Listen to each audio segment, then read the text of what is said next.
Oke, selamat malam untuk kita semua. Mari kita membuka Alkitab kita untuk memulai malam hari ini. Kita buka Alkitab kita dari Wahyu.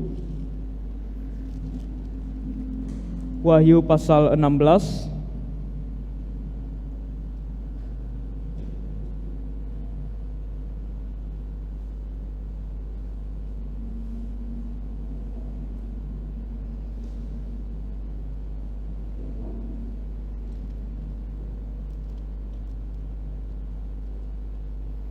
Wahyu pasal 16. Mari kita baca dari ayat 10. Wahyu 16 ayat 10 sampai ayat 21. Wahyu 16 kita baca ayat 10 sampai ayat 21. Mari kita membacanya secara silih berganti.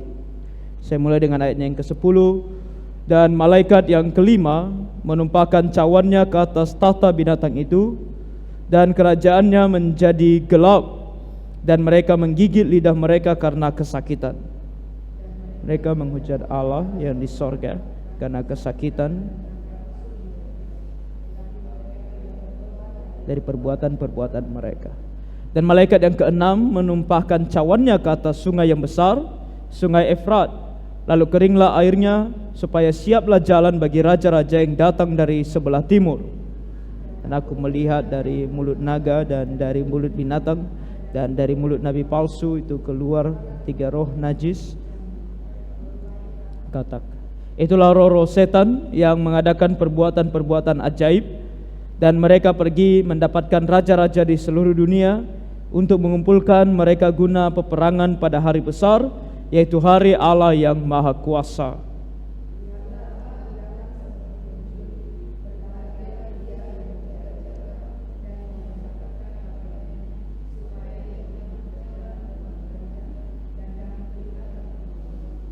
Lalu ia mengumpulkan mereka di tempat yang dalam bahasa Ibrani disebut Harmagedon. Dan malaikat yang ketujuh menumpahkan cawannya ke angkasa, dan dari dalam bait suci kedengaranlah suara yang nyaring dari tahta itu, katanya, sudah terlaksana. Maka memancarlah kilat dan menderulah bunyi guru, dan terjadilah gempa bumi yang dahsyat seperti belum pernah terjadi sejak manusia ada di atas bumi. Begitu hebatnya gempa bumi itu. Lalu terbelahlah kota besar itu menjadi 3 bagian, dan runtuhlah kota-kota bangsa-bangsa yang tidak mengenal Allah. Maka teringatlah Allah akan Babel yang besar itu, untuk memberikan kepadanya cawan yang penuh dengan anggur kegeraman murkanya. Ayat 20 dan 21 kita baca bersama-sama. Dan semua pulau hilang lenyap, dan tidak ditemukan lagi gunung-gunung, dan hujan es besar seberat 100 pon jatuh dari langit menimpa manusia, dan manusia menghujat Allah karena malapetaka hujan es itu, sebab malapetaka itu sangat dahsyat. Amin. Itu pembacaan firman Tuhan. Sebelum kita bersama-sama mempelajarinya, mari kita berdoa. Tuhan Bapa kami yang bertata di dalam kerajaan sorga, kami bersyukur kepadamu Tuhan karena kebaikan-Mu kepada kami semua, sehingga di malam ini kami bisa berkumpul bersama-sama dalam rumah-Mu, dan saudara yang bisa mengikutinya melalui Zoom, untuk kami bisa bersama-sama akan mempelajari kebenaran firman-Mu, khususnya yang berhubungan dengan apa yang akan terjadi di akhir zaman.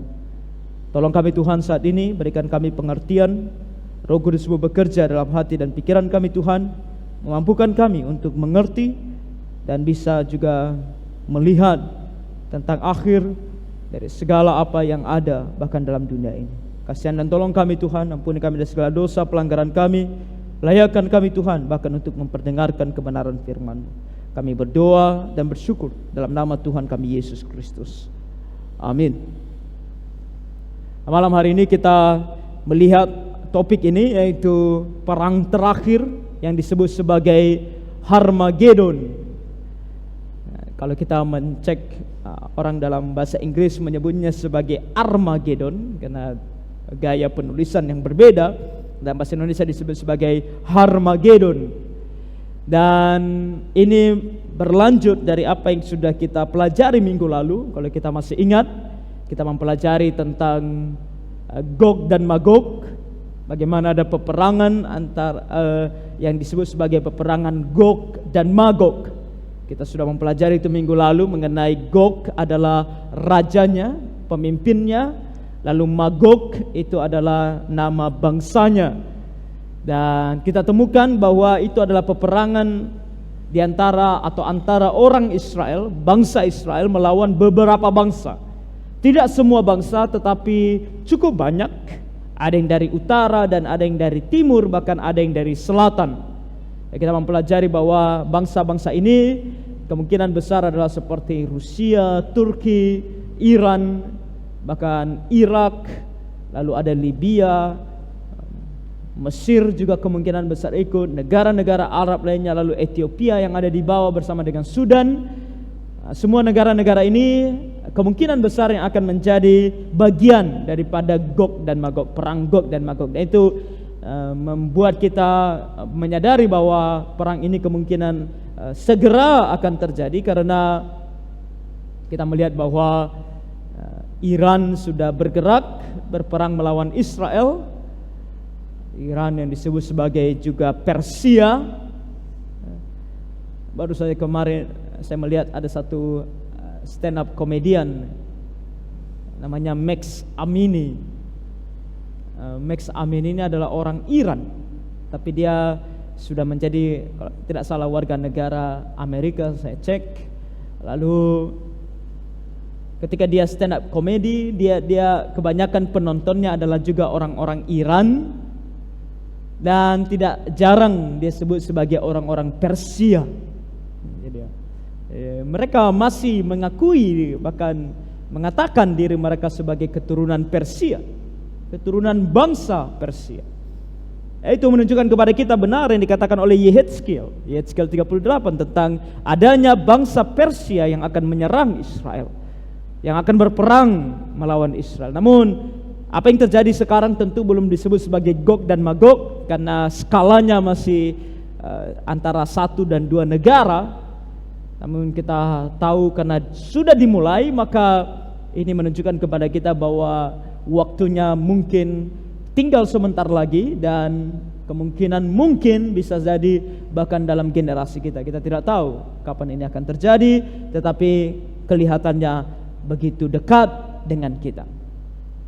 Lalu kita malam hari ini melihat ada perang yang lain namanya Harmagedon, dan ini disebut sebagai perang terakhir, karena setelah perang ini maka tidak akan ada lagi perang, kecuali mungkin ada nanti satu lagi. Kalau kita membaca kitab Wahyu, ada yang disebut sebagai penghakiman tahta putih, namun itu tidak akan seperti sebuah perang, lebih kepada penghukuman langsung yang datang daripada Tuhan. Nah, perang Harmagedon, kita mulai dengan melihat pengertian dan lokasi daripada perang ini. Apa itu Harmagedon? Nah, kita melihat itu dalam Wahyu pasal 16 ayat 16, tadi sudah kita baca. Lalu ia mengumpulkan mereka di tempat yang dalam bahasa Ibrani disebut Harmagedon. Sangat menarik. Alkitab Perjanjian Baru, demikian juga kitab Wahyu, ditulis dalam bahasa Yunani. Tapi untuk nama daripada tempat ini disebut dia dalam bahasa Ibrani, yaitu Harmagedon. Nah, ini terdiri dari 2 kata Harmagedon ini, yaitu kata har dalam bahasa Ibrani, yaitu kata har, dan kata Megiddo. Ada har, ada Megiddo. Har, Megiddo. Dan ini artinya har artinya gunung atau bukit, lalu Megiddo adalah Megiddo, sebuah tempat yang terdapat di Israel. Megiddo. Jadi Harmagedon bisa dikatakan adalah gunung Megiddo atau bukit Megiddo. Jadi dari pengertiannya kita menemukan lokasinya. Nah, saya tahu bahwa mengenai nama ini ada 2 pandangan. Ada yang mengambilnya sebagai simbol, makna simbolik. Ada yang mengambilnya sebagai makna harafiah, yaitu nama tempat. Yang mengambilnya sebagai simbol mengatakan bahwa ini tidak mesti di tempat itu, Tapi karena tempat itu juga adalah tempat yang bersejarah, nanti kita akan lihat bahwa lokasi Megiddo itu salah satu lokasi bersejarah di Israel, bukan hanya bagi Israel sendiri, bahkan bagi bangsa-bangsa lain. Karena dalam sejarah umat manusia di sana juga sering terjadi peperangan. Jadi karena lokasinya yang memang sering terjadi peperangan, maka banyak orang mengatakan itulah kenapa Tuhan sebut nama perangnya sebagai Harmegiddo, untuk melambangkan bahwa peperangan yang akan terjadi adalah peperangan yang mengerikan. Itu yang mengambilnya secara simbolik. Namun untuk pandangan ini, saya sendiri akan mempertanyakan kenapa kalau maknanya simbolik, kenapa Tuhan harus menggunakan Harmegiddo? Karena masih banyak tempat lain untuk, kalau dibilang lokasi-lokasi yang pernah dijadikan tempat berperang.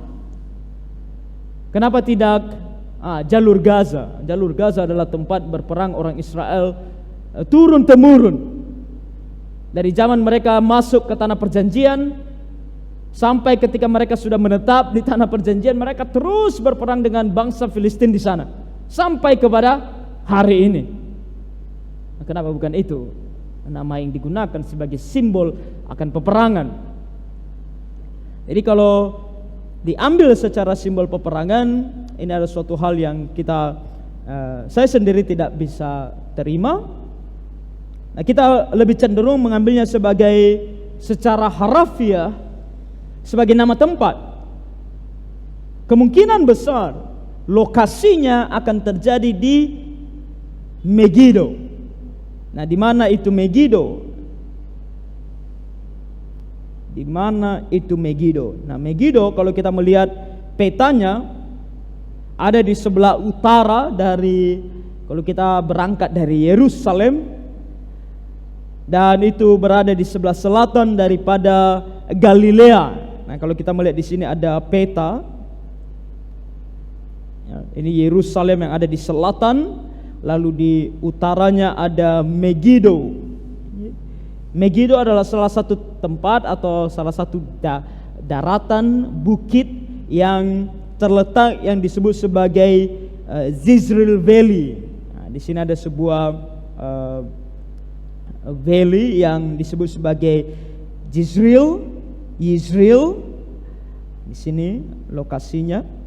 Nah, Megiddo ini dia tempatnya. Sebuah tempat yang cukup strategis untuk mengadakan peperangan.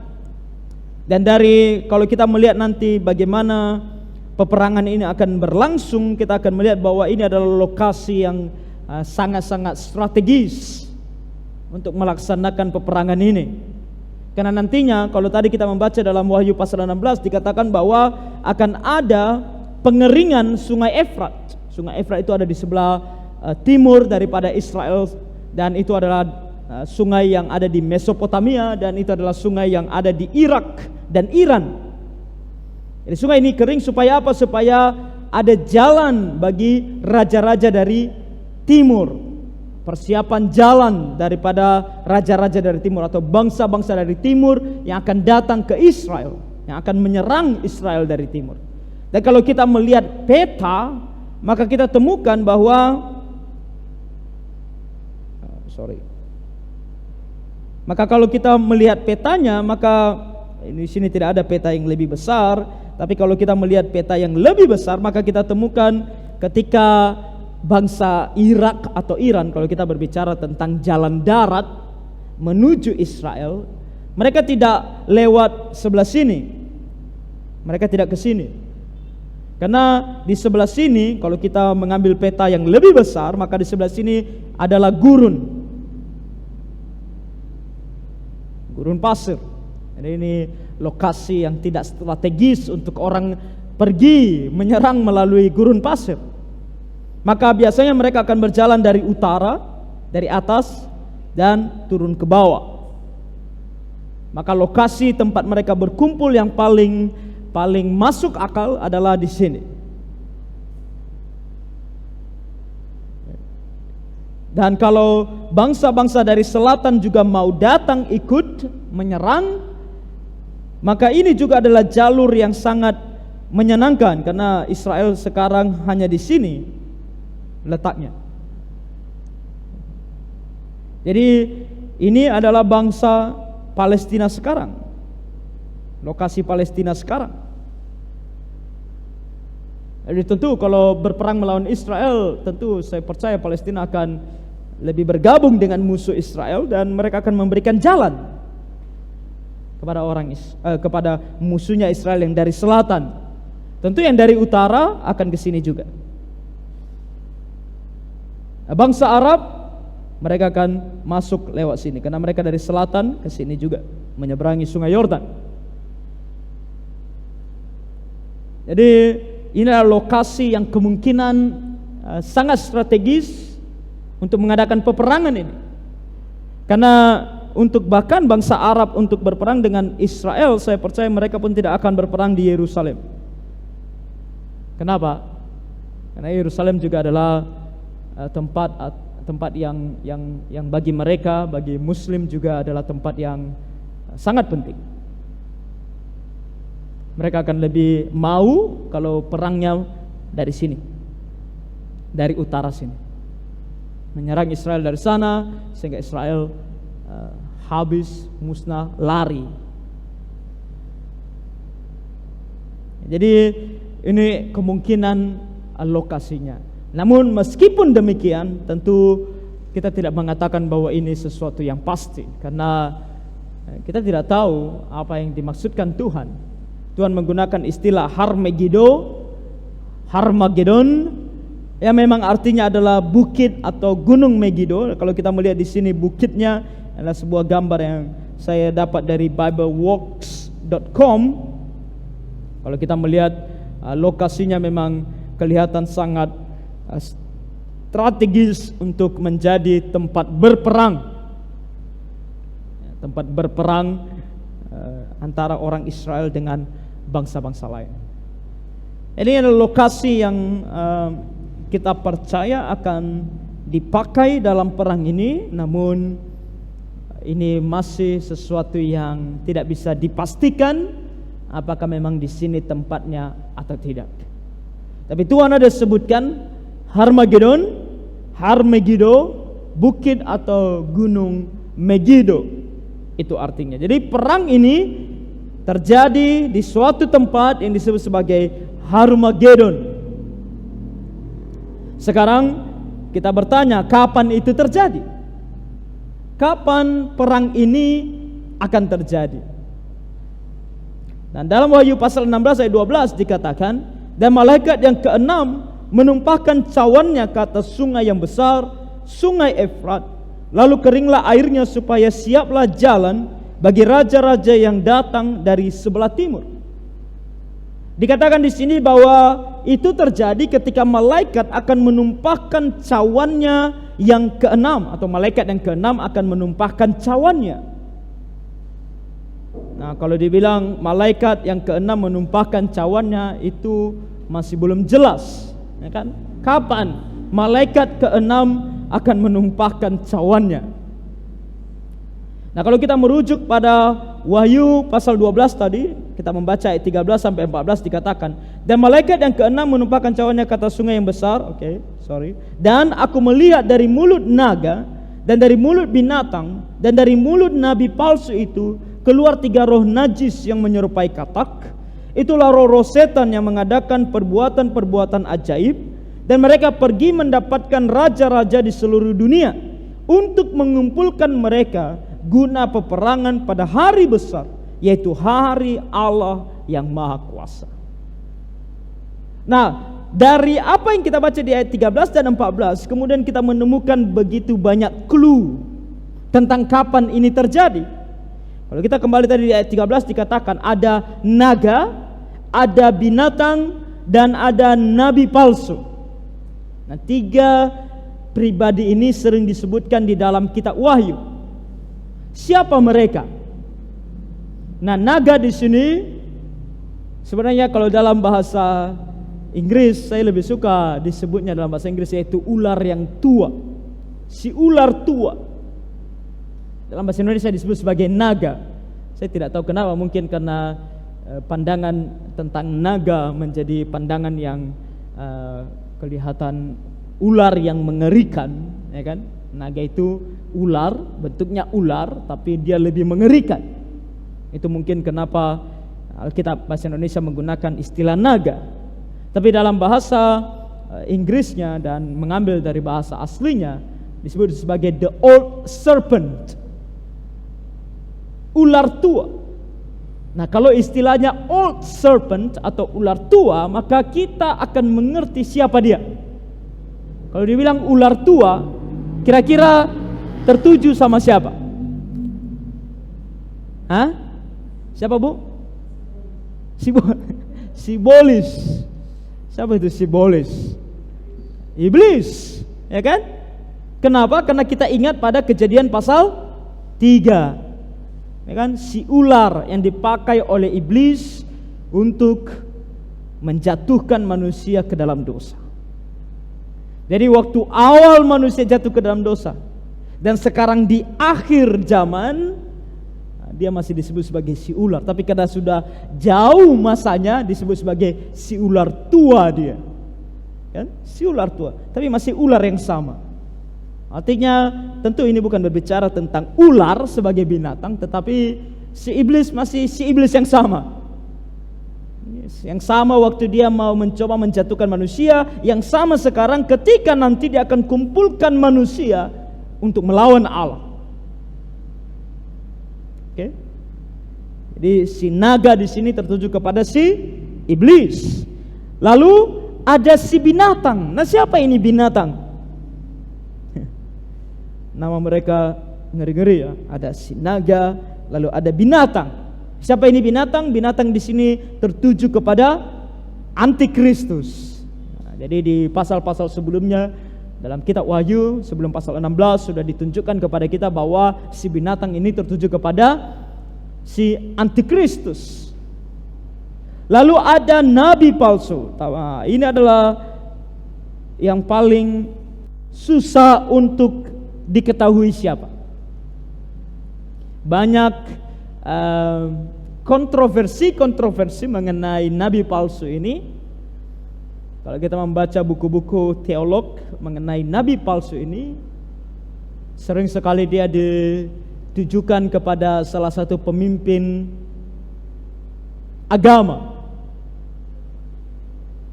Sering sekali dia ditujukan kepada paus. Nah, ini kalau saya katakan hal seperti ini terdapat di buku-buku teolog, buku-buku teologi mengenai hal ini. Banyak orang yang memprediksinya demikian. Oke. Namun kita tidak tahu pasti siapa dia. Tapi yang pasti si nabi palsu ini adalah, kalau kita membaca di pasal-pasal sebelumnya juga, bahwa nabi palsu ini akan muncul untuk membawa umat percaya kepada si Antikristus. Ya, untuk dia yang akan pergi memberitakan kepada orang-orang bahwa Antikristus ini adalah Kristus sendiri, menyesatkan banyak orang. Nah, itu makanya disebut sebagai nabi palsu. Dan aku melihat dari mulut naga, dari mulut binatang, dan dari mulut nabi palsu keluar 3 roh najis yang menyerupai katak. Ini artinya bahwa mereka bersuara, mereka memberitakan sesuatu, tapi yang mereka beritakan adalah hal-hal yang najis. Tentu hal yang najis yang dimasukkan di sini adalah ajaran-ajaran palsu, ajaran-ajaran yang menyesatkan sehingga nanti orang-orang percaya kepada mereka. Namun kita tadi kan melihat tanda. Jadi kalau kita berbicara kapan Harmagedon akan terjadi, maka yang pasti adalah yang 3 ini harus muncul dulu, yaitu ada si naga, si iblis yang muncul secara terang-terangan, ada si binatang Antikristus yang muncul secara terang-terangan, dan juga si nabi palsu yang akan muncul secara terang-terangan. Oke. Jadi bangsa-bangsa ini tidak akan terkumpul kalau yang 3 ini belum muncul. Dan itu juga yang kita lihat dalam dunia saat ini kan. Walaupun kita melihat ada peperangan di sana sini, namun kita masih melihat adanya kesulitan untuk mempersatukan semua orang. Tidak mudah mempersatukan semua orang.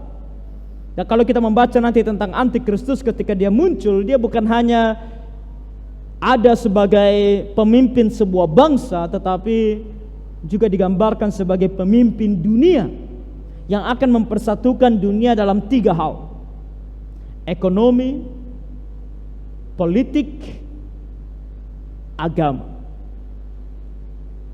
Dan di pasal-pasal sebelumnya dari Wahyu, sebelum Wahyu pasal 16 sudah muncul yang namanya tandanya si iblis, yaitu 666. Tanda yang sering atau kadang-kadang muncul ketika COVID-19 kemarin. Tidak perlu khawatir karena itu bukan tandanya. Kalau itu tandanya, itu bukan disembunyikan. Ketika tanda 66 muncul, itu munculnya secara terang-terangan. Mereka tidak akan selip-selipkan, tidak. Karena mereka akan bilang, kamu pakai tanda ini, kamu hidup. Kamu gak pakai tanda ini, kamu mati. Mereka tidak, ketika antikristus muncul, dia tidak datang sembunyi-sembunyi, dia tidak muncul sembunyi-sembunyi, dia muncul secara terang-terangan. Dan demikian juga di sini kita melihat bahwa si naga, si binatang, si nabi palsu, mereka datang terang-terangan dan mereka mengajar, memberitakan ajaran palsu mereka secara terang-terangan. Jadi jangan terlalu khawatir bahwa Harmagedon ini akan terjadi besok, karena kalau besok terjadi maka kita harus melihat ada antikristus malam ini. Okay. Dan tentu dikatakan di ayat 14, itulah roh-roh setan yang mengadakan perbuatan-perbuatan ajaib, dan mereka pergi mendapatkan raja-raja di seluruh dunia. Hal yang lain yang kita lihat tandanya adalah bahwa mereka punya akses untuk pergi kepada seluruh pemimpin dunia. Nah, tentu kalau ini kita bilang bahwa ini menunjukkan kepada kita bahwa ini akan terjadi sebentar lagi. Kenapa? Karena kalau dibilang akses kepada pemimpin dunia saat ini, ini adalah sesuatu yang mudah. Kita saja bisa punya akses. Zaman sekarang mau berbicara kepada presiden atau sekedar hanya mau memberitahukan kepada presiden tentang sesuatu, itu hal yang mudah. Dengan adanya sosial media. Dengan sosial media, kamu posting di Instagram sesuatu lalu kamu tag presidenmu langsung. Kita kalau mau kasih tahu presiden tentang sesuatu, kita nggak perlu lagi telepon sekretarisnya. Kamu tag dia di Instagram, kamu tag dia di Twitter, kamu tag dia di Facebook, bisa. Dia juga pakai Instagram, dia juga pakai Twitter. Namanya sendiri dia pakai. Mungkin bukan dia yang langsung melihatnya, mungkin sekretarisnya atau orang kepercayaannya, tapi sampai ke dia. Nah, itu terbukti dari begitu banyak laporan-laporan melalui sosial media yang kemudian ditanggapi. Nah, itu kita rakyat biasa tentu. Tapi sekarang kan, kita dengar kalau di berita-berita kadang-kadang presiden kita menelpon presiden siapa, ya kan? Ada pembicaraan, ada percakapan antara presiden kita mungkin tentang mungkin dengan presiden Putin dari Rusia, hanya via telepon, kadang via Zoom, melalui video call. Nah, ini bukan sesuatu yang sulit terjadi. Di masa kita sekarang ini adalah sesuatu yang begitu mudah terjadi sehingga menunjukkan kepada kita bahwa ini bukan lagi kendala. Dan mereka berbicara kepada para pemimpin dunia ini untuk mengumpulkan mereka guna peperangan pada hari besar, yaitu hari Allah yang Maha Kuasa. Jadi kalau kita melihat tentang waktunya, kita juga melihat tentang adanya perkumpulan sekutu antara antikristus dan semua bangsa di dalam dunia. Kalau Gog dan Magog itu hanya peperangan antara Israel dengan beberapa negara yang dari utara, timur, dan selatan. Tapi peperangan terakhir ini itu antara Israel dengan semua bangsa yang dikumpulkan oleh antikristus. Sampai nanti munculnya antikristus ini, peperangan ini baru terjadi. Dan kita melihat dalam Zakharia 12 ayat 8 sampai 9. Dalam kitab Nabi Zakharia juga dinubuatkan kepada kita, pada hari itu Tuhan akan melindungi penduduk Yerusalem. Jadi si antikristus ini mengumpulkan bangsa-bangsa untuk berperang. Nah, siapa yang mereka serang? Kan begitu. Apakah mereka menyerang Tuhan langsung? Tentu tidak bisa. Tuhan ada di sorga, mereka ada di bumi. Maka mereka menyerang Yerusalem, penduduk Yerusalem. Mereka menyerang Israel. Maka pada waktu itu aku berikhtiar untuk memunahkan segala bangsa yang menyerang Yerusalem. Tuhan berkata bahwa pada waktu itu terjadi, ketika semua bangsa menyerang Israel, aku akan memusnahkan mereka. Makanya disebut sebagai perang terakhir. Jadi kalau kita mendengar hari-hari ini skala kebencian terhadap Israel itu semakin tinggi, nah itu bukan sesuatu yang mengejutkan. Itu bukan sesuatu yang harus kita hentikan atau kita pergi menjelaskan.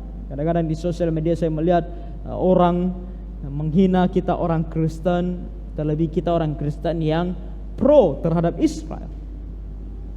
Kalau mereka mengatakan kepada kita, kenapa kalian pro Israel? Mereka saja salibkan Tuhan kalian. Sampai sekarang orang-orang Yahudi juga tidak percaya kepada Tuhan Yesus. Apakah kita perlu jelaskan kepada mereka supaya mereka berpaling dan kemudian mencintai Israel? Tidak perlu.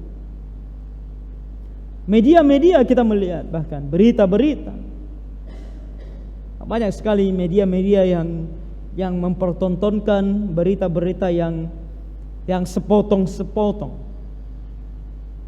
hanya terkadang menunjukkan hal negatif mengenai Israel. Tapi kalau kita pergi ke media-media yang lebih jujur, bahkan di postingan-postingan langsung daripada orang Israel sendiri, maka kita temukan alasan-alasan di balik mereka melakukan sesuatu itu adalah sesuatu yang baik. Contohnya kemarin ada berita yang sangat heboh ketika Israel mengebom sebuah rumah sakit di Gaza, kan? Yang muncul di media hanya itu aja, Israel mengebom rumah sakit. Lihat betapa jeleknya Israel, betapa buruknya kelakuan mereka, betapa jahatnya mereka. Rumah sakit saja tempat orang berobat mereka bom. Banyak pasien, banyak dokter mati. Hanya itu yang ditunjukkan oleh media. Tapi kalau kita gali lebih dalam, zaman sekarang dengan adanya sosial media, dengan adanya internet, kita bisa gali lebih dalam. Kita pergi ke situs-situs berita yang lebih jujur, ke postingan-postingan orang-orang yang langsung dari Israel, kita temukan bahwa mereka ada video, mereka ada foto tentang rumah sakit tersebut digunakan sebagai markas teroris. Di bawah rumah sakit tersebut ada lorong yang digunakan sebagai markas daripada teroris. Mereka menggunakan manusia, rakyat biasa sebagai tameng mereka. Dan Israel tidak punya pilihan, harus bom. Tapi itu tidak ditunjukkan di media. Tapi apakah kita perlu pergi dan kemudian mencoba membuat semua orang menerima apa yang dilakukan oleh Israel dan berpaling dan mendukung Israel? Tidak perlu. Kalaupun kita mencoba melakukannya, kita tidak akan bisa. Ada seorang pangeran, kalau saya tidak salah dia pangeran Hamas, tapi kemudian dia bertobat karena dia melihat betapa bengisnya Hamas, dan dia sekarang dalam pelarian. Dia mencari perlindungan di Amerika,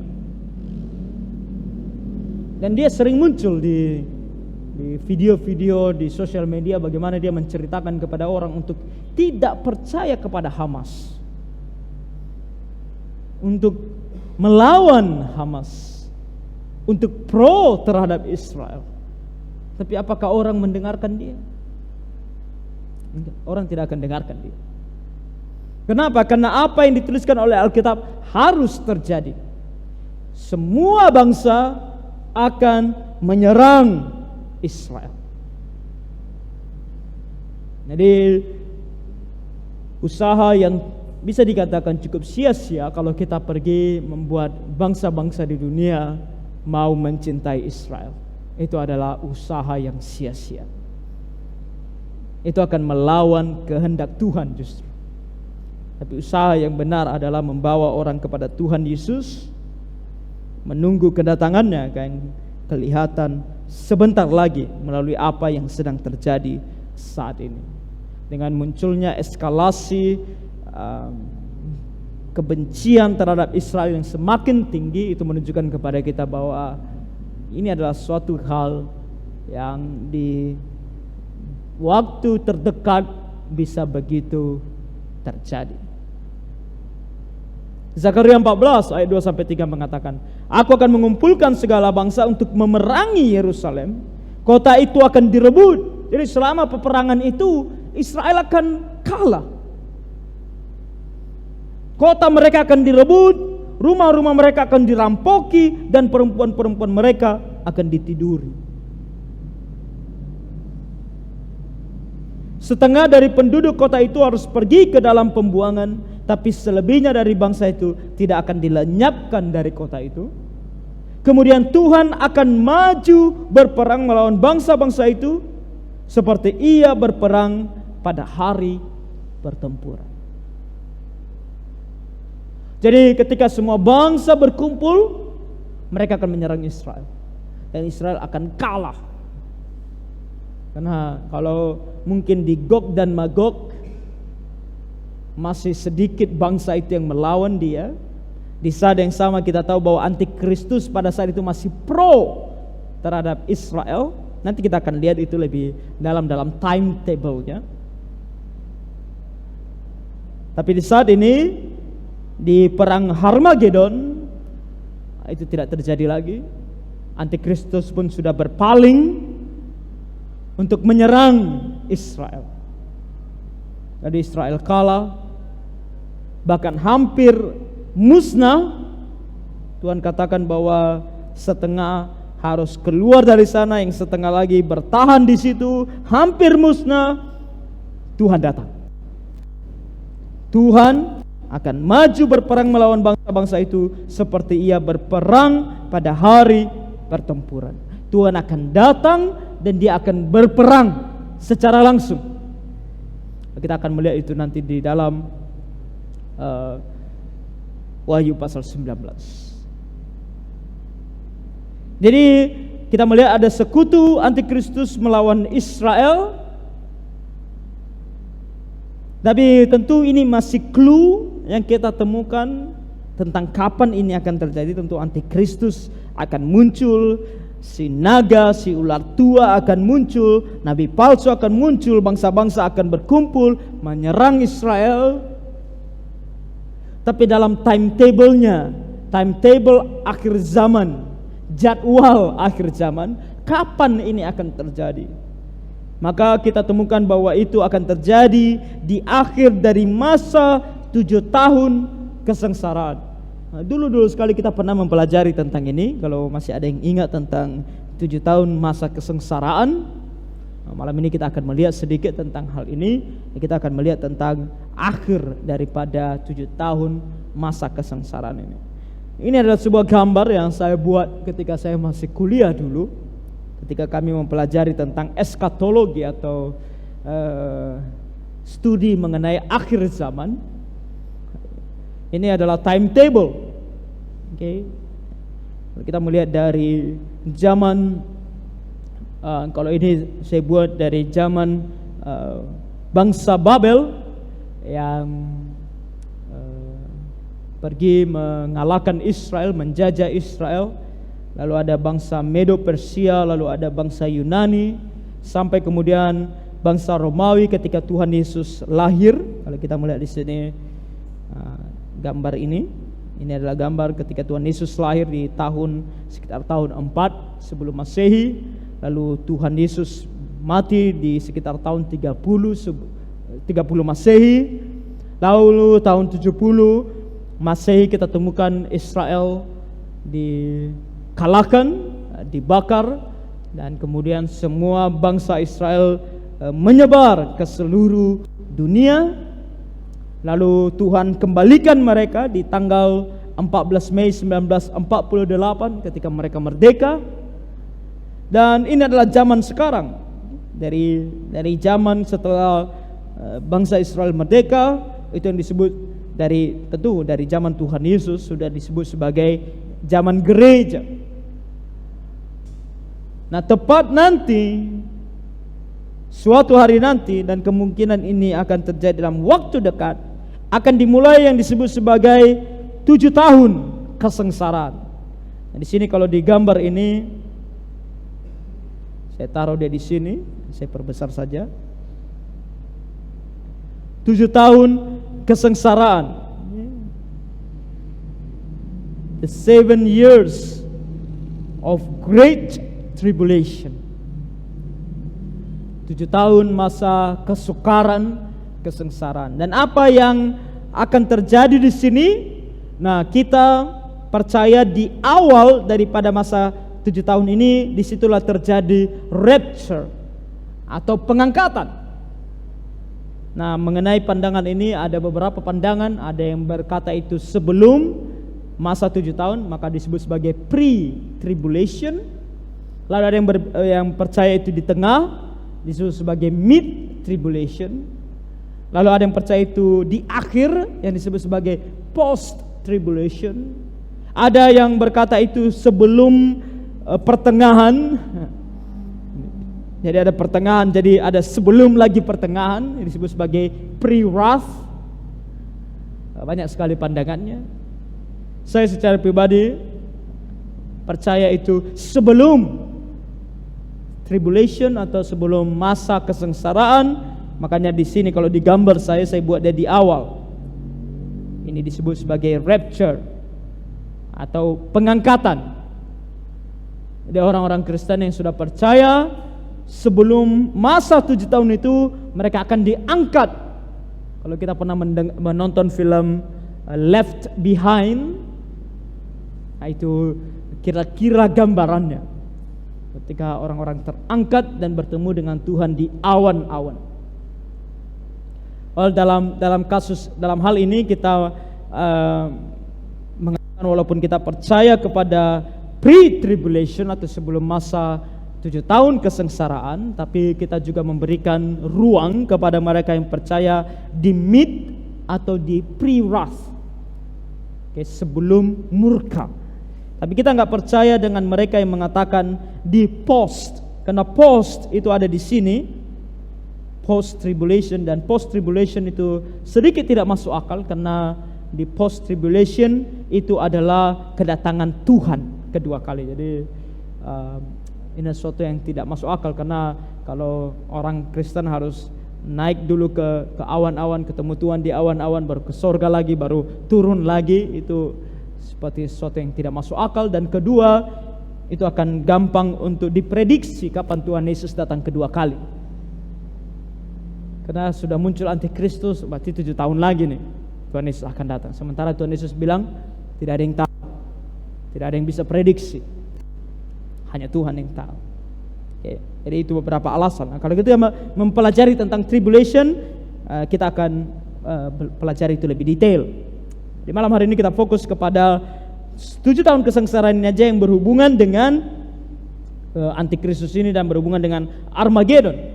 Nah, kenapa kita tadi katakan bahwa Armageddon ini terjadi di akhir daripada masa 7 tahun kesengsaraan ini? Nah, kalau kita melihat dari gambar ini ada sedikit penjelasan yang perlu saya jelaskan, bahwa dalam 7 tahun kesengsaraan ini dia selalu dibagi dua. Ketika kita membaca dalam kitab Wahyu maupun dalam kitab Daniel, kita temukan bahwa dia selalu dibagi dua, yaitu 3,5 tahun. 3,5 tahun, dan itu disebut sebagai masa damai. Lalu ada 3,5 tahun masa perang. Jadi ada 3,5 tahun damai, ada 3,5 tahun perang. Nah, apa yang dimaksudkan damai dan perang di sini? Nah, ini kembali berhubungan antara hubungan Antikristus dengan Israel.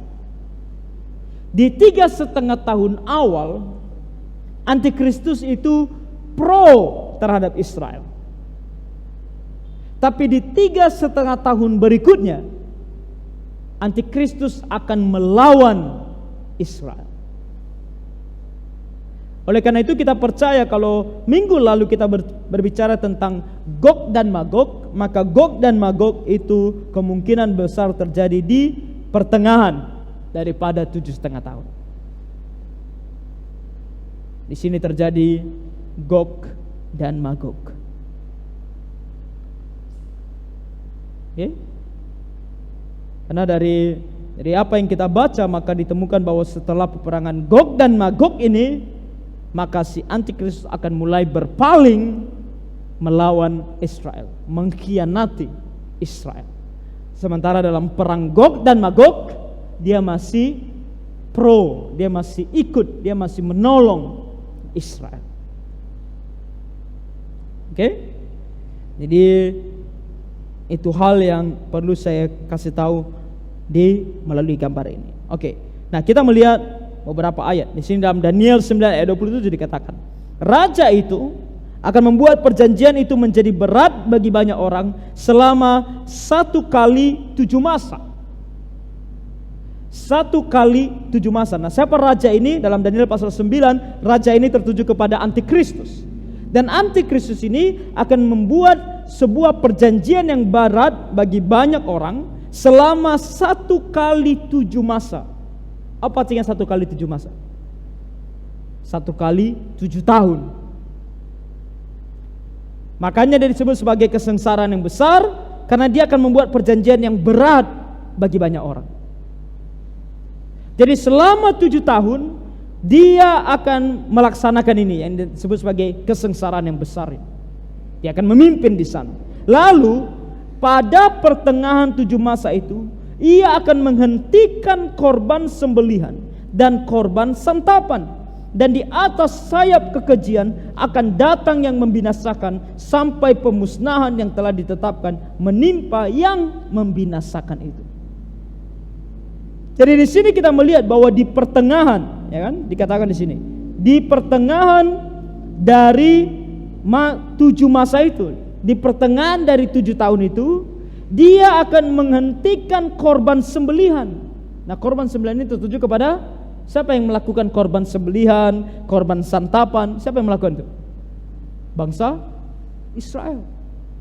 Jadi kalau tadi kita melihat gambar tadi, maka kita temukan bahwa ini yang dimaksudkan. Di 3,5 tahun awal masih boleh bangsa Israel beribadah kepada Tuhan. Tapi setelah 3,5 tahun, di pertengahan daripada 7 tahun, dia bilang tidak boleh lagi. Nah, dia mulai berpaling menyerang bangsa Israel. Nah, itu yang dimasukkan dalam Daniel pasal 9 ayat 27 ini. Oke?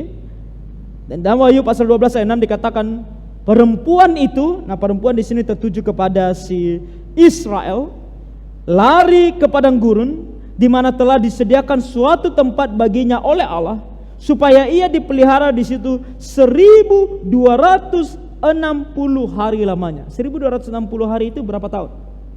Ada yang tahu? Ada yang jago matematika di sini? 1260 hari itu berapa tahun? Kebetulan si Marco pegang HP. Marco coba dulu kalkulator. 1260 bagi 300 berapa hari? 360 hari. Coba aja. 1260 bagi 360.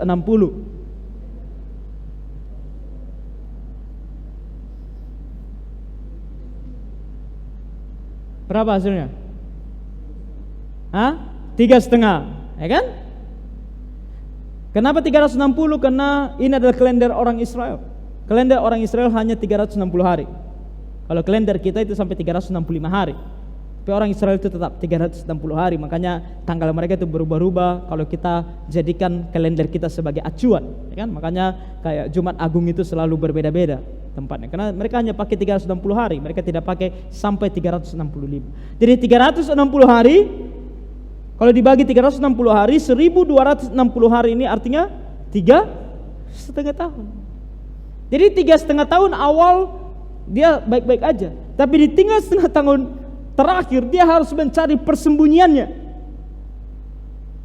karena Antikristus menyerang dia. Jadi dia harus lari, dia harus sembunyi. Dalam Wahyu pasal 12 ayat 13 sampai 14 dikatakan, tadi sudah kita bacakan, ini belum dibacakan. Dan ketika naga itu sadar bahwa ia telah dilemparkan di atas bumi. Jadi sebelum ayat 13 ini ada peperangan di atas antara si naga dengan malaikat Mikael. Dan ketika naga itu sadar bahwa ia telah dilemparkan di atas bumi, ia memburu perempuan yang melahirkan anak laki-laki itu. Kepada perempuan itu diberikan kedua sayap dari burung nasar yang besar, supaya ia terbang ke tempatnya di padang gurun, di mana ia dipelihara jauh dari tempat ular itu selama 1 masa dan 2 masa dan setengah masa. Nah, kata masa sama seperti Daniel tadi. Kitab Wahyu sama Daniel ini selalu menggunakan istilah yang mirip-mirip. Masa tadi apa? Kalau dibilang 7 masa berarti 7 tahun. Jadi kalau dibilang 1 masa ditambah 2 masa ditambah setengah masa, artinya 3,5 tahun. Klop kan? Cocok kan? Kitab Daniel sama kitab Wahyu cocok. Daniel bilang 7 tahun di pertengahan. Di pertengahan raja itu akan berpaling melawan Israel dengan menghentikan ibadah mereka.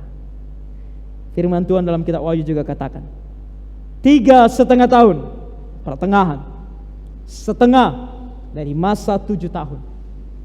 Si perempuan Israel harus melarikan diri dari Antikristus. 3,5 tahun. Jadi ada 7 tahun masa kesengsaraan, 3,5 tahun, 3,5 tahun. Dan di akhir daripada itu, nah kita melihat ini gambarnya tadi, saya rasa tidak perlu lagi kita perhatikan.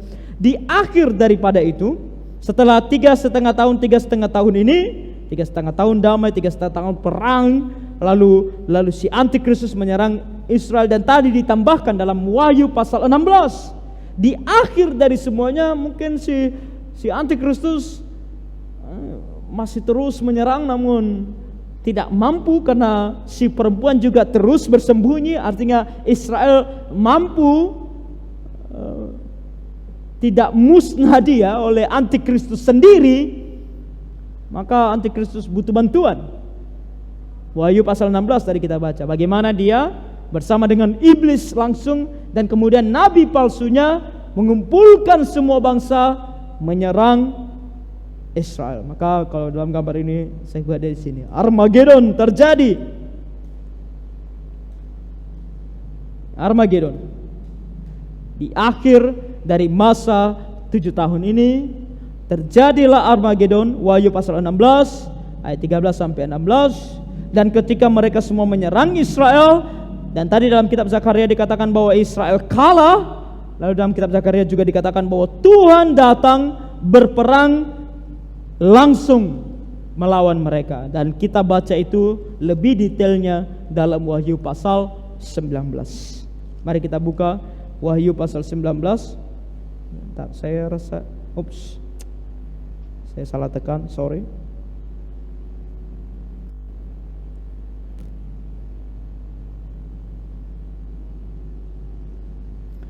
Di Wahyu pasal 19, di sini ada saya kutipkan.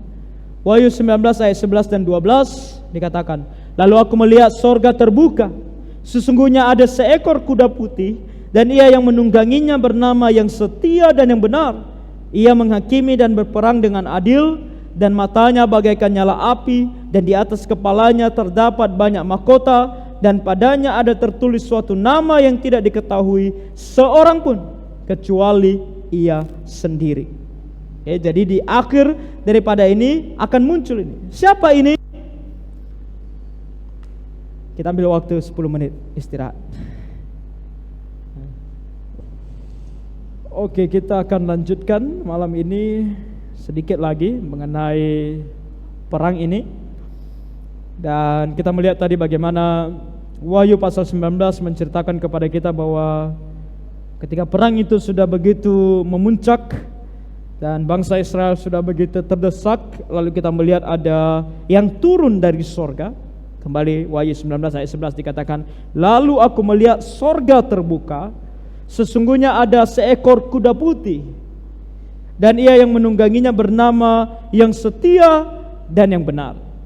Kita tahu kata-kata ini hanya mungkin ditujukan kepada Tuhan Yesus sendiri, karena hanya dialah yang setia dan hanya dialah yang benar, dan hanya dialah yang dapat menunggangi seekor kuda putih. Nah, kenapa kuda putih? Ini menunjukkan bahwa dia adalah Allah yang kudus, dia adalah Allah yang suci.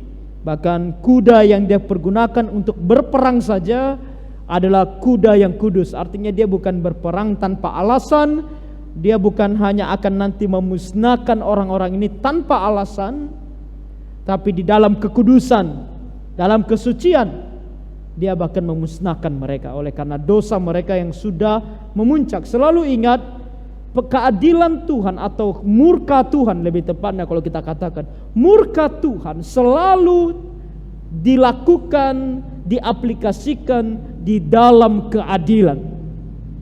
Oke. Kadang-kadang orang bilang, kenapa Tuhan ciptakan neraka?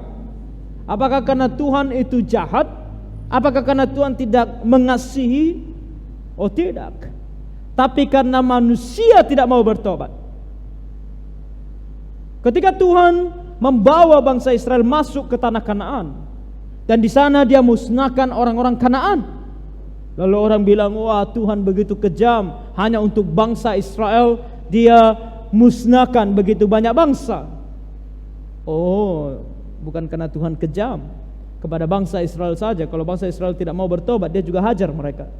Ingat, di padang gurun mereka harus berjalan 40 tahun, dan semua orang yang berusia di atas 20 tahun harus mati. Tidak dapat menikmati yang namanya tanah perjanjian. Jadi Tuhan tidak hanya berbuat hal ini kepada bangsa di luar bangsa Israel. Israel sendiri kalau nggak mau bertobat, dia akan hajar. Dan apa yang terjadi dengan bangsa Kanaan? Tuhan katakan apa? Dalam firman-Nya dia katakan bahwa karena dosa mereka sudah full, sudah penuh, makanya Tuhan musnahkan mereka. Begitu dengan Sodom dan Gomora, kita tahu kondisinya sudah tidak bisa diperbaiki lagi.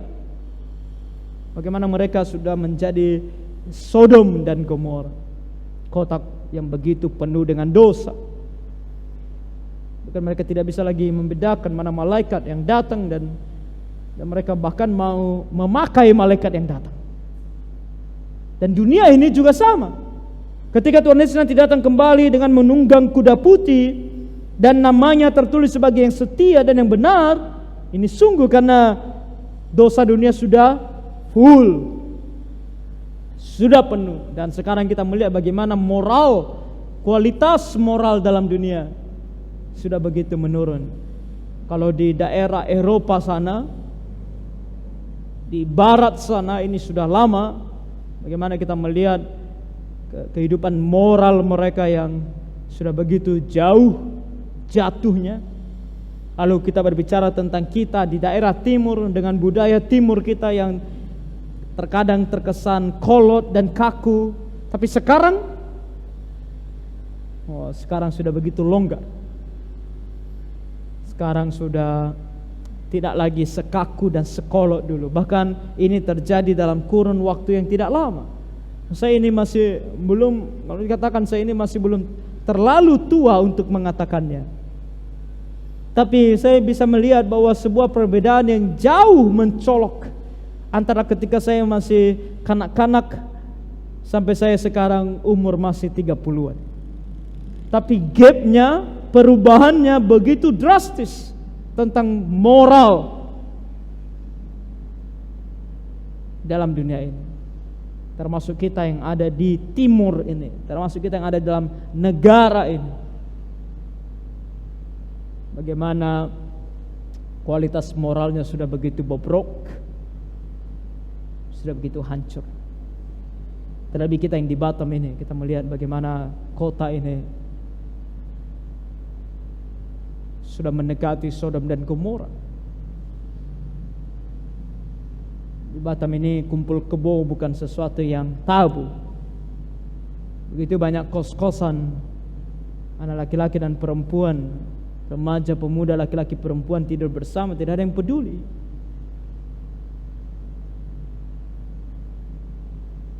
Pergi ke hotel, tidak ada yang peduli.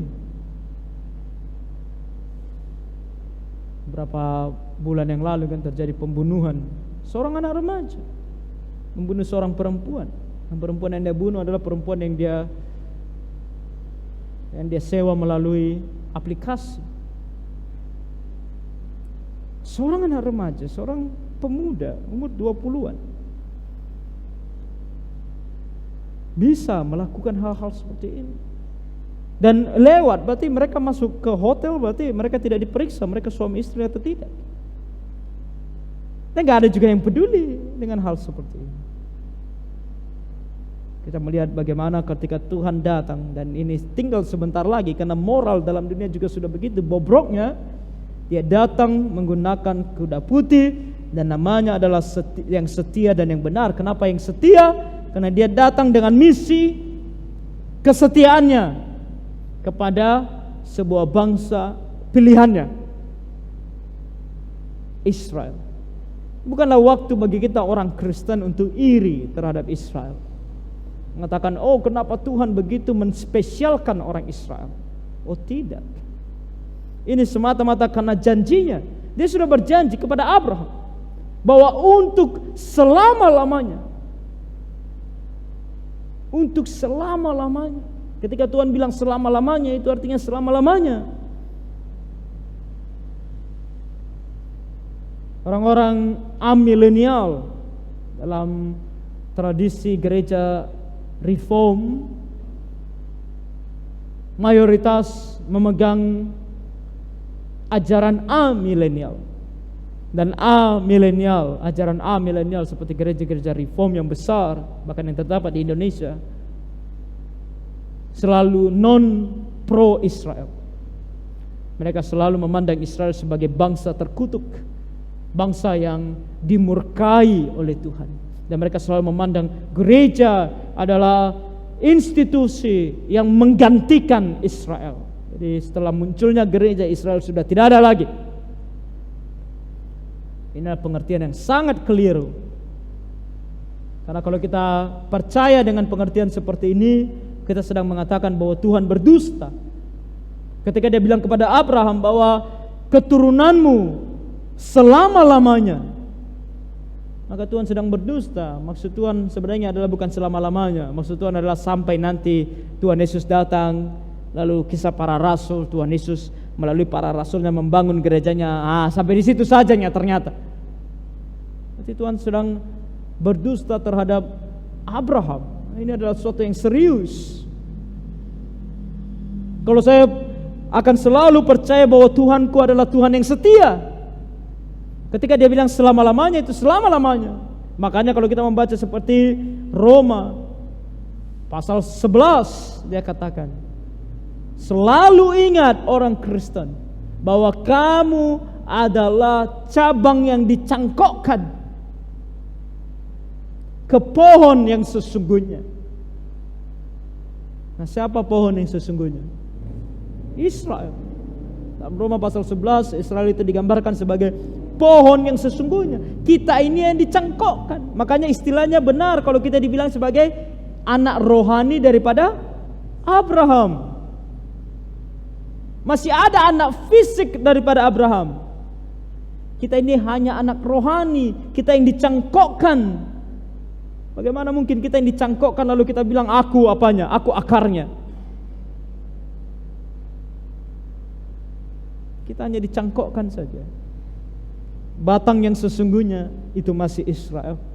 Karena Tuhan kita adalah Allah yang setia. Makanya saya percaya Tuhan menggunakan Wahyu pasal 19 ini juga untuk menunjukkan kepada kita bahwa apa yang terjadi dengan Israel di zaman sekarang adalah suatu hal yang harus terjadi. Karena Tuhan adalah Allah yang setia. Dan dia benar. Kenapa dia benar? Karena dalam segala tindakannya dia adil. Itu istilahnya benar di sini. Ketika dalam Alkitab kita ada kata benar, itu terambil dari kata yang sama dengan adil. Benar itu artinya sesuai dengan hukum. Dikaio sune, righteous, right, benar, adil. Nah, istilah dalam bahasa Indonesia agak sedikit susah karena kalau hanya dibilang adil takutnya kurang menangkap benarnya. Kalau dibilang hanya benar kelihatan kurang menangkap adilnya. Jadi ada dilemanya, nggak ada kata yang betul-betul bisa mewakili kata ini dalam bahasa aslinya. Tapi dalam bahasa aslinya itu artinya benar dan adil. Benar sesuai dengan hukum yang berlaku. Itulah Tuhan kita. Dan ketika dia datang, dikatakan dan matanya bagaikan nyala api. Kenapa dibilang matanya bagaikan nyala api? Karena dia bukan lagi datang untuk menyelamatkan. Kalau pertama kali dia datang dengan mata yang lemah lembut. Datang dengan mengundang orang dengan lemah lembut untuk percaya kepadanya. Tapi ketika dia datang kembali untuk kedua kali, dia tidak lagi datang untuk menyelamatkan. Dia datang untuk menghukum, menghakimi. Dan di atas kepalanya terdapat banyak mahkota. Kenapa banyak mahkota? Untuk menggambarkan bahwa saat ini di dunia sedang berkumpul semua raja-raja. Oh, yang datang adalah raja di atas segala raja. Semua mahkota yang layak diberikan kepada seorang yang tinggi itu adalah milik dia. Raja di atas segala raja. Dan padanya ada tertulis satu nama yang tidak diketahui seorang pun. Apa ini? Apa nama ini? Saya tidak tahu. Ya kan? Dibilang apa? Nama yang tidak diketahui seorang pun. Jadi jangan tanya saya. Jelas di sini, oke? Jadi nama ini tidak kita ketahui apa. Nanti kita akan lihat sendiri apa yang dimaksudkan, kecuali ia sendiri. Oke, jadi jangan tanyakan ini apa, karena Tuhan sudah bilang nggak ada seorang pun yang tahu. Jadi di akhir kalau kita melihat di sini bagaimana Tuhan datang, the second coming of Christ, kedatangan Tuhan kembali, dia datang di akhir dari masa 7 tahun. Dia datang dari sorga ke bumi, dan berperang dalam perang Armageddon, dalam perang Armageddon. Jadi dia turun ke bumi dan terjadilah perang Armageddon di bumi.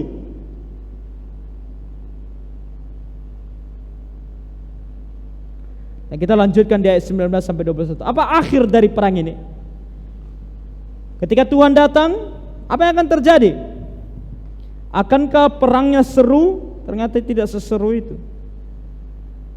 Kenapa? Dan aku melihat binatang itu dan raja-raja di bumi serta tentara-tentara mereka telah berkumpul untuk melakukan peperangan melawan penunggang kuda itu dan tentaranya. Nah, siapa tentaranya di sini? Kalau kita tadi membaca lanjutannya, tentaranya di sini adalah semua orang-orang yang berpakaian jubah putih yang ikut turun bersama dia dari sorga. Siapa mereka?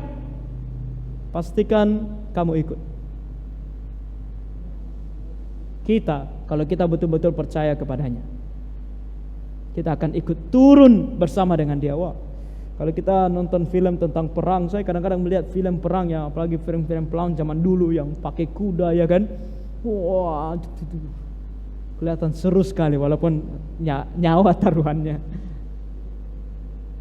Kadang-kadang pikir-pikir seru juga kalau saya di sana, tapi saya mau jadi apalah, anak mudanya kan, yang nggak mati-mati. Kalau jadi apanya, jadi prajuritnya sebentar aja mati.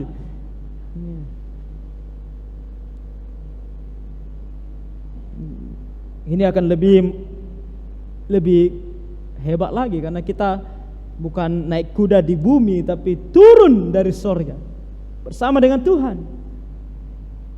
Wah, betapa menyenangkannya hari itu.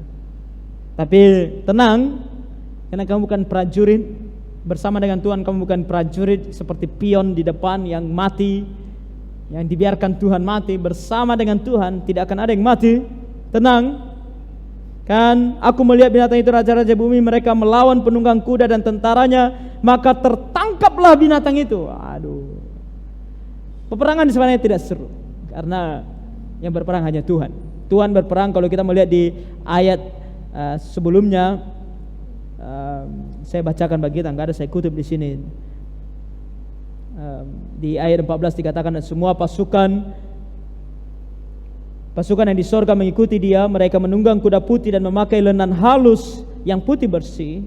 Dan dari mulutnya keluarlah sebilah pedang tajam yang akan memukul segala bangsa. Dan ia akan menggembalakan mereka dengan gada besi. Dan ia akan memeras anggur dalam kilangan anggur, yaitu kegeraman murka Allah yang maha kuasa.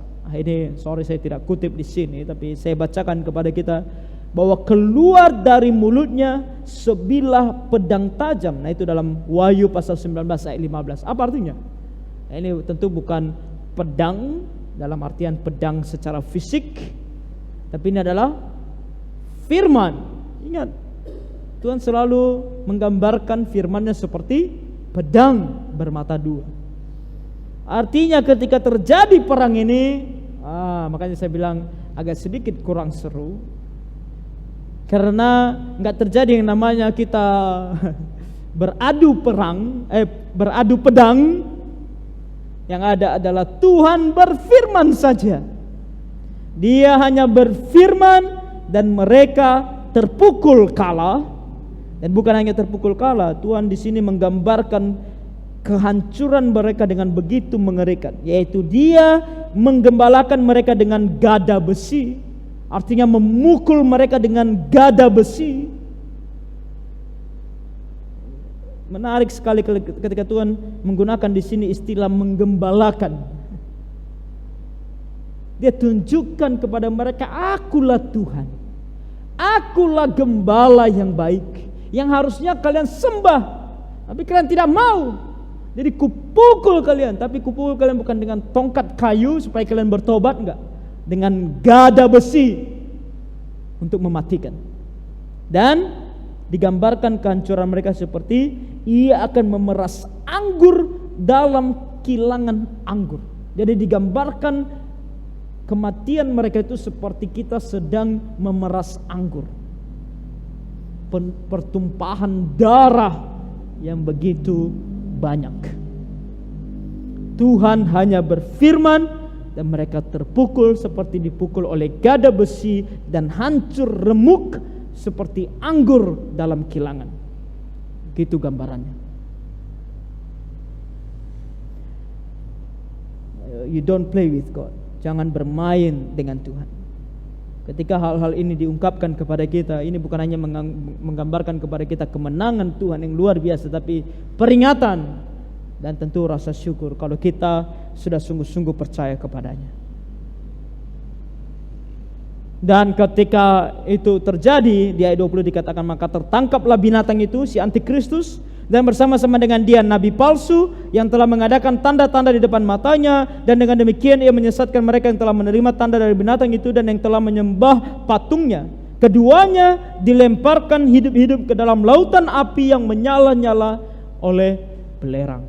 Mereka dilempar ke dalam api neraka, dan semua orang lain dibunuh dengan pedang yang keluar dari mulut penunggang kuda itu, dan semua burung kenyang oleh daging mereka. Artinya mereka dibiarkan daging, mereka dibiarkan tergeletak dimakan oleh burung. Nah, ini adalah sebuah penghinaan. Kalian pikir kalian semua bangsa dalam dunia datang dan kalian sudah hebat?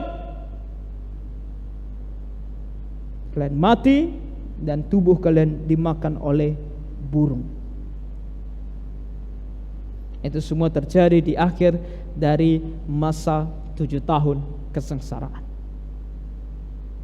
Itulah perang Harmagedon. Perang Harmagedon adalah perang antara orang Israel, bangsa Israel melawan seluruh bangsa yang dipimpin oleh antikristus. Terjadi kemungkinan besar di sebuah bukit atau gunung yang disebut sebagai bukit atau gunung Megiddo. Dan ketika itu terjadi, Israel terpukul kalah. Mereka akan kalah habis-habisan sampai kepada titik mereka akan musnah. Tapi Tuhan datang. Tuhan datang, dan itu kita sebut sebagai kedatangan yang kedua kali sebagai Sang Mesias akan turun ke dalam dunia, berperang langsung melawan antikristus dan seluruh pasukannya, mengalahkan mereka hanya dengan firman-Nya dan melemparkan mereka ke dalam api neraka. Dan dalam timetable kita, kalau kita percaya kepada premilenial, kita bukan amilenial, walaupun kita reform. Kebanyakan yang memegang pandangan premilenial itu adalah gereja baptis, bukan gereja reform. Tapi kita reform, walaupun kita reform, kita premilenial. Kenapa? Karena kita bukan reform karena kita mengikut manusia. Kita reform karena kita tahu ajarannya sesuai dengan Alkitab. Hanya dalam eskatologi kita temukan bahwa Alkitab mengajarkan tentang premilenial, dan itu menunjukkan kepada kita setelah peperangan Harmagedon dimulainya yang namanya milenium, masa pemerintahan Tuhan 1000 tahun.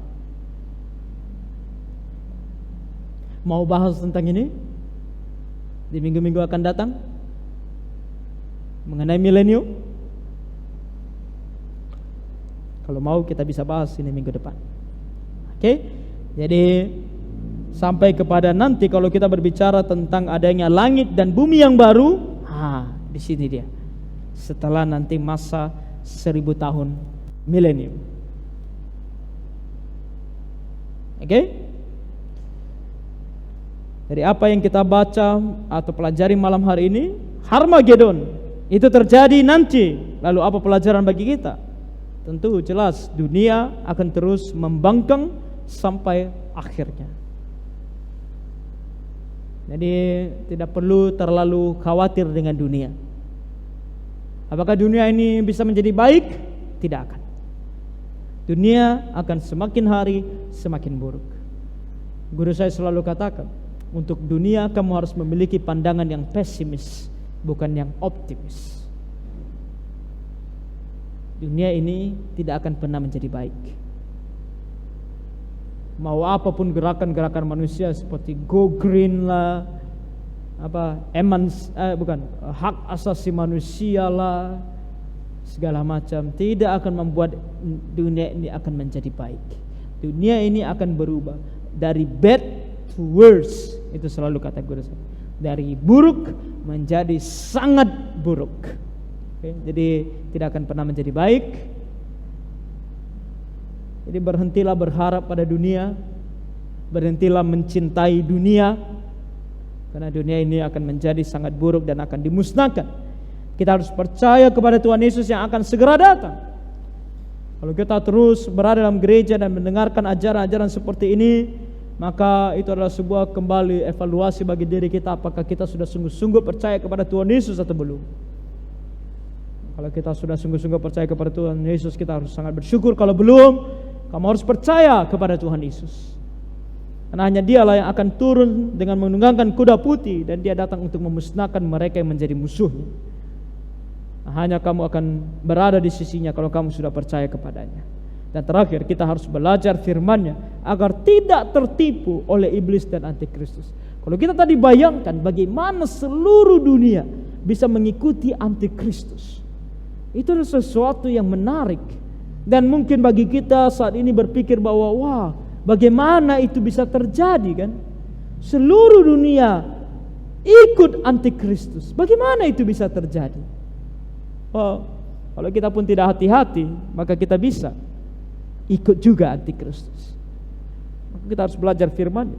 Dalam 1 Yohanes, 2 Yohanes, Rasul Yohanes peringatkan kepada kita bahwa sebelum antikristus yang pribadi itu datang, roh antikristus sudah ada dalam dunia. Ajaran-ajaran antikristus sudah ada dalam dunia. Jadi walaupun mungkin kita bilang, oh aku tidak akan mengikuti antikristus pribadi itu, tapi hati-hati. Kalau kamu tidak kuat dalam imanmu dan kamu tidak mengerti firman Tuhan, kamu bisa saat ini pun memiliki roh antikristus, memiliki roh yang menentang Tuhan Yesus. Makanya adalah suatu hal yang merugikan bagi orang Kristen kalau mereka tidak belajar Alkitab. Ruginya ada di mereka. Kalau kita hari ini ditemukan belajar firman Tuhan, maka itu adalah keuntungan kita. Kita tahu ajaran-ajaran antikristus bahkan sebelum yang pribadi antikristus itu datang, sehingga kita tidak tertipu. Dan kalaupun dia datang, kita tidak akan mengikuti dia. Oke, jadi selesai sampai di sini kelas kita malam hari ini, yang saya bisa sampaikan kepada kita mengenai perang Harmagedon ini. Ada pertanyaan dari kita?